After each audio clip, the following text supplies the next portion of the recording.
չի կարելի Ռուսաստանին վստահել։ Մենք հավատարիմ ենք, Ռուսաստանը անհավատարիմ է։ Ինձ հրավիրել էր Արման Բաբաջանյանը, ես գնացել էի, ասել եմ, որ դուք անհավատարիմ դաշնակից եք, մենք ձեզ չենք վստահում։ Գնացեք հիմա, քանի դեռ մենք խաղաղության օրերում ենք ապրում, մեր օրակարգը հիմա խաղաղությունն է, ռազմական սպառնալիք չկա մեր վրա, հիմա գնացեք, որպեսզի մենք ձեր վրա հույս չդնենք։ Բայց կգնան, Վահան Աշակյան։ Անպայման կգնան,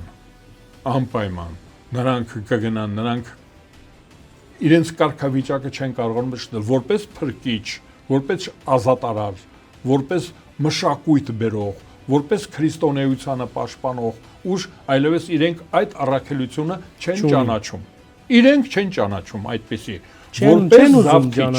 Այո։ Չեն ուզում։ Չեն ուզում, չունեն, դա իրենց օրակարգում այդ տեսլականը չունեն։ Չունեն, այո։ Նարատիվը ասում են, չկա իրենց մոտ, որպես զավթիչ, ասենք որ մտնեն Իրաք, որ Անգլիային դուրս մղեն, Ամերիկային դուրս մղեն, դա էլ չունեն։ Այդ ծրագիրը չունեն ռուսները, մերձավոր արևելքը գրավելու։ Զարմանալի է, իրենք միշտ կողապանած են դակ ճուրերու դեսություն։ Չունեն հիմա։ Էդ էլ չկա։